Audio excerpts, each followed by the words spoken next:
Welcome! This is the second of 3 videos by my student Logbook on how to create homeschool high school transcripts. In our last video, we introduced transcripts and discussed using textbooks to assign high school credits. In this video, we're going to do something really fun and talk about creating your own high school level course outside of textbooks. Homeschooling is awesome for so many reasons, but one of the best is the ability to tailor what we are learning, how we are learning it, and when we learn it to our families and our children as individuals.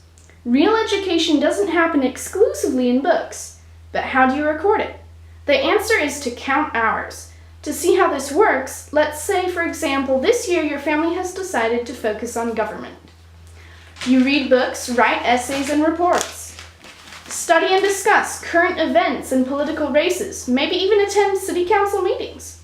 You work through a course on our Constitution. You memorize the parts of our government and their roles. You attend a multi-day class on government such as Teen Pact or I Govern by Generation Joshua. You participate in Homeschool Apple Pie Day at your state capitol. You visit your state representative and your state senator. At what point have we completed a 1-credit high school course on U.S. government? Well, 1 high school credit represents between 150 to 180 hours of study. So you start counting. Here's where your My Student Logbook will really come in handy. Every day your child works on this subject. Instead of a check mark, he writes the number of hours spent. This simple system is also great for subjects that are always timed, like music.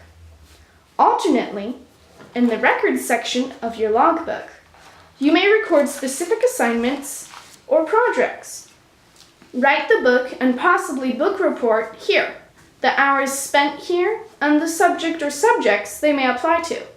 For any work done, just remember to only record the hours in one place. On this page, you can list activities, events, presentations, or field trips, the number of hours spent, and the possible subjects you may want to apply those hours to. One book or field trip might fit well into more than one course, so you have options. Does this fit into U.S. government or U.S. history? The answer is to use it in whichever subject you need the hours, but just don't use it in both. The hours you spend on a particular book, activity, report, or field trip can only be applied to one course. No double dipping. What if you don't have enough hours for a 1-credit or 1/2 credit course at the end of the year? You have several options. The first, as already mentioned, is to see if you have extra hours in a related course that could just as well fit into the course you need more hours in. The second is to, of course, do some extra work. Read an extra book, write a report, or do an extra field trip or project. The third option is to create a bucket credit over time. Pretend you have a bucket for a particular subject.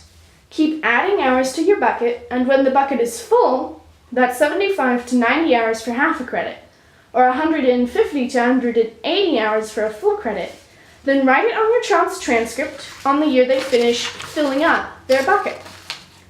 Lastly, some of your child's interests and activities will be more appropriately listed separately under activities on his transcript. This is great. You can recognize it and recognize your child's activities, interests, and accomplishments while showcasing his or her individuality. And you don't have to count hours, a definite plus. In the next and last video of this series, we will discuss how to give your child credits through demonstrations of mastery, CLEP, and AP tests, and what our true motivation should be for creating these transcripts. Thanks for watching.